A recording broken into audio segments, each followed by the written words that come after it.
For God's word to you. Jesus said, "You are the salt of the earth. But if salt has lost its taste, how can its saltiness be restored? It is no longer good for anything, but is thrown out and trampled underfoot. You are the light of the world. A city built on a hill cannot be hid. No one, after lighting a lamp, puts it under the bushel basket, but on the lampstand, and it gives light to all in the house. In the same way, let your light shine before others, so that they may see your good works and give glory to your Father in heaven. Do not think that I have come to abolish the law or the prophets. I have not come to abolish, but to fulfill. For truly I tell you, until heaven and earth pass away, not one letter, not one stroke of a letter will pass from the law until it is all accomplished. Therefore, whoever breaks one of the least of these commandments and teaches others to do the same will be called least in the kingdom of heaven. But whoever does them and teaches them will be called great in the kingdom of heaven. For I tell you, unless your righteousness exceeds that of the scribes and Pharisees, you will never enter the kingdom of heaven." This is the word of God for you, the people of God. Thanks be to God. I might have shared this with you all before, and if I have, please allow me to share it again. When I was accepted to Princeton Seminary, Heather and I made a deal. The deal was because we were moving halfway across the country, 800 miles away from her family and friends, so I could pursue my dreams and go to seminary, she should be allowed to go into New York as often as she wanted to see all of the Broadway musicals her heart desired. Deal, I said. But honestly, looking back, I'm not sure how much of a compromise it was, because I benefited a lot from that deal as well. Going to Broadway ended up being one of my favorite things to do while we lived in New Jersey. We would take the train up, grab a slice of pizza from one of the myriad of pizza by the slice places in New York City, and we'd go see a musical. I absolutely loved doing that.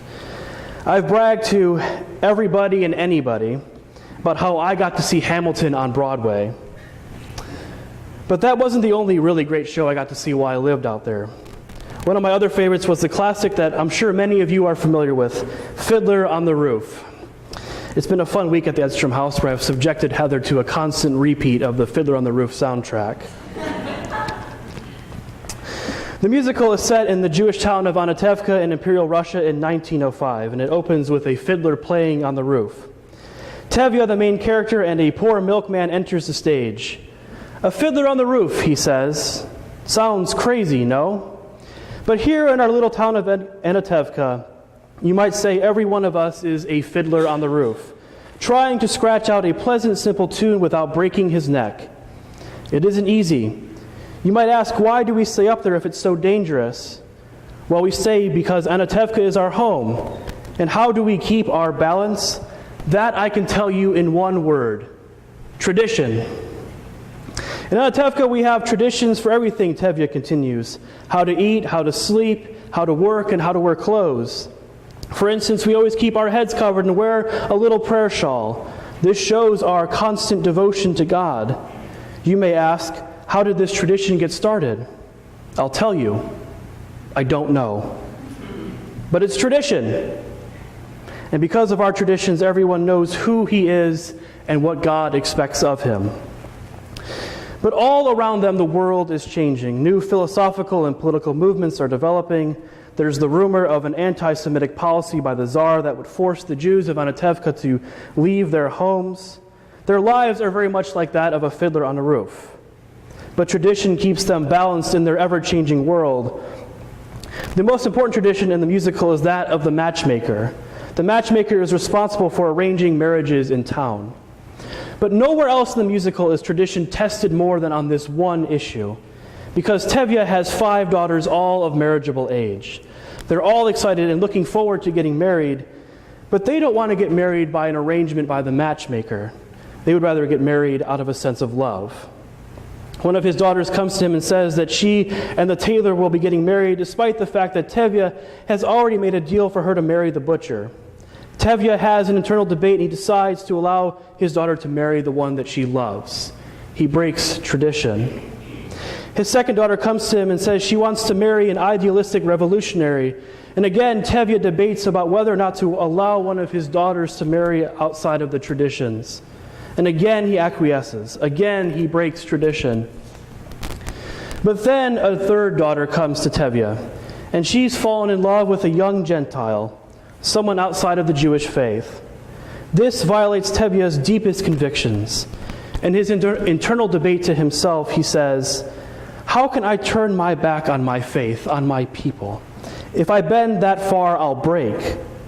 On the other hand," he says, and then pauses, before shouting, "No, there is no other hand." This time, he cannot break tradition. Certainly the fiddler would fall off the roof if he allowed this to happen. Tradition. That's our question for today. That's the final question for this year's Question of Faith sermon series. How do we balance tradition while staying current and staying relevant in current times?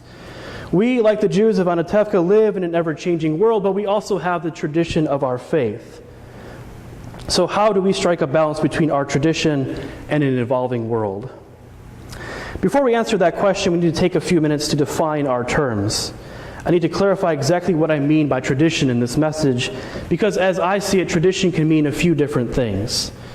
So let me start by saying what I don't mean by tradition in this sermon. First, I will not be addressing what's considered traditional. Traditional has to do more with style. We would say that this church utilizes a traditional style of worship as opposed to a contemporary style. It's our use of written prayers, the fact that I wear a robe, the choir wears a robe, we have hymns, we have the organ. These are all indicative of a traditional style of worship.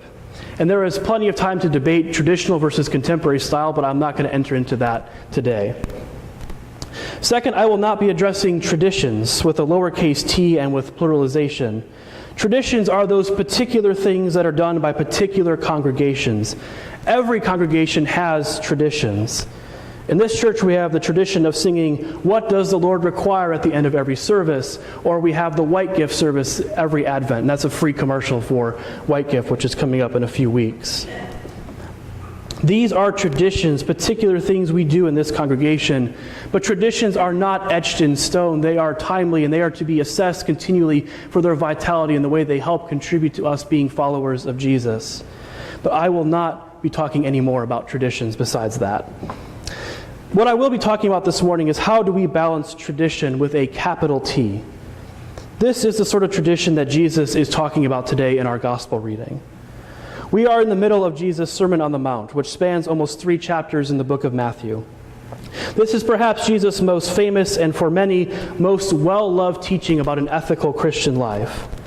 The section that we just read comes on the heels of the Beatitudes, where Jesus flips cultural norms and expectations about who is blessed.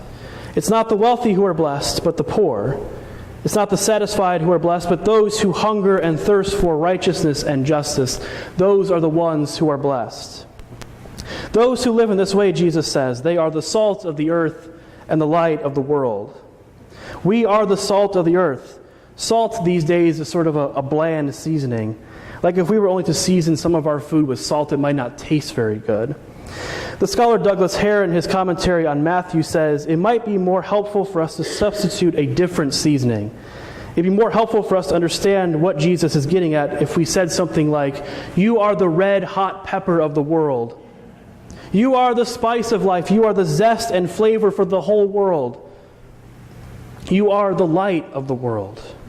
We as the people of God have a distinctive calling, Jesus says, to shine light into the darkness. We are like a city on a hill shining light out into the darkness of the countryside, offering hope in situations of hopelessness, offering justice in places of injustice, love in places of hate, and peace in places of discord. We are the light of the world. Perhaps the most succinct and most important thing Jesus ever said.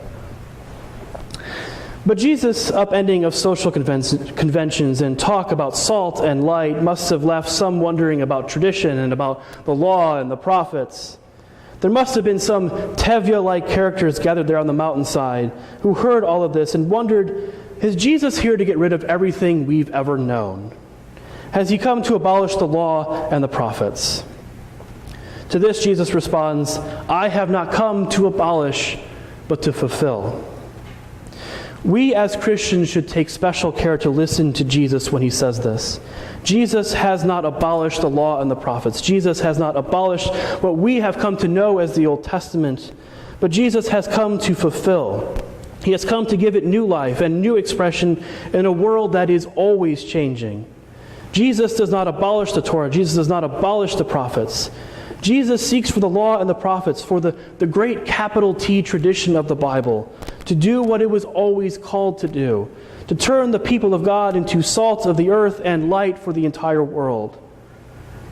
Jesus' own ministry is one of interpreting this message as salt for the earth and light for the whole world. Jesus embodies the great tradition of the Hebrew Scriptures for his own time and place, that the people of God are called to a distinctive life, not simply for their own salvation, but so that others may know and experience the fullness of who God is. Jesus embodies the great tradition that we heard last week, that we are to love God with everything we have and everything we are, and we are to love our neighbors as ourselves. Jesus embodies the great tradition of the law that of utmost concern to God is the widow and the orphan, and that for them justice shall roll down like waters and righteousness like an ever-living stream. Jesus has come so that we might once again know what the Lord requires of us, to seek justice, to love kindness, and to walk humbly with our God. Has Jesus come to abolish the law and the prophets? No. Jesus says, I have not come to overturn tradition, but I have come so that tradition might be the salt of the earth and the light of the entire world. If our question is, how do we balance tradition while remaining in current times, then I think the answer is found in Jesus' own ministry. It's for us to take tradition and to learn to apply it to our own time and to our own context. Tradition is never meant to be stagnant or fixed, but it's living and it's dynamic. The 1996 movie Mr. Holland's Opus tells the story of a high school music teacher who is very passionate about classical music. He loves Beethoven, Bach, and Mozart. For Mr. Holland, music is about heart. It's about feeling, moving people, about something beautiful. It's not about the notes on a page. But how do you communicate that passion to a bunch of teenagers who are as excited about Bach as they are about household chores? Mr. Holland spends his first classes talking about the classical composer and is met with a sea of blank faces and bored looks. But then Mr. Holland tries a different approach. He goes over to the piano and he starts playing one of the hit pop songs of the day. The students jump out of their bored disposition. They start tapping their feet and nodding along with the rhythm. Do you know what that is? Mr. Holland asks. It's Beethoven. This pop song takes one of Beethoven's melodies and sets it to a rock beat, and it's played with electric guitars rather than violins. And it's given lyrics that talk about something that all high school students are obsessed with, falling in love. All of a sudden, something that seemed to be a relic of a bygone era is given new life and new expression. Beethoven is no longer something irrelevant, but something meaningful and something that connects with their lives. How do we balance tradition and stay in contemporary times? I think it's learning how to play an ancient song with a new tune, one that connects with our world. Rather than calcifying and solidifying tradition, it allows us to have movement and dynamism, so that those who live within it can be the salt of the earth and the light of the world. Every generation of Christians will have to find new ways of playing the same song in a new way. This, I think, is an especially important task in our own time, because we've seen in the religious landscape of our own country the rise of what's called the nons, not the nuns, the nons, N-O-N-E-S. It's those who claim to have no religion. Denominations are shrinking, and mainline Christianity, like the one that this denomination is a part of, looks a lot different than it did in the 1960s and 70s, when attendance was at its highest and budgets were at their largest. But I believe our calling in the face of the shifting religious landscape is not to retreat back into a rigid expression of faith, but to find new ways of playing the same song. It's to play our song in such a way that it gets people's feet tapping, gives them connection and meaning. Long gone are the days when people show up simply out of duty and obligation. Very few people show up in churches simply because that's the denomination they were raised in. What brings people into church, what brings them to join us in our journey of faith, is when they find something meaningful and something that connects with their lives. This means learning how to play that ancient song of our tradition in a way that connects and makes sense in our own time and in our own place. It's learning how to play the song of God's great and eternally expanding love for the world so that others can hear it and experience that love. It takes the church learning how to identify the widows and orphans and take up the call to care for them so that the notes we play will bring about justice that rolls down like waters and righteousness like an ever-flowing stream. For this church in particular, it means taking that song we sing every single week and learning how to live it out in the world, to seek justice, to love kindness, and to walk humbly with our God. As we try and play that ancient song with a new tune, I think we will often find ourselves like the fiddler on a roof, always trying to keep our balance in an ever-evolving society. At the end of the musical, the Tsar has declared his royal edict, and all of the Jews of Anatevka are to be removed from their homelands.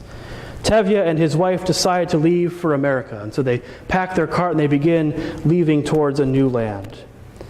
And as they walk, the fiddler plays behind them. Tevye turns and he bids that the fiddler follow, that the fiddler will travel with them to a new place and into a new context. I think that for us too, the balance of tradition and the contemporary world means inviting the fiddler to join us in a new context, to hear that ancient song in a new world, so that we can be what Jesus has always called us to be, the salt of the earth and the light of the world. Amen.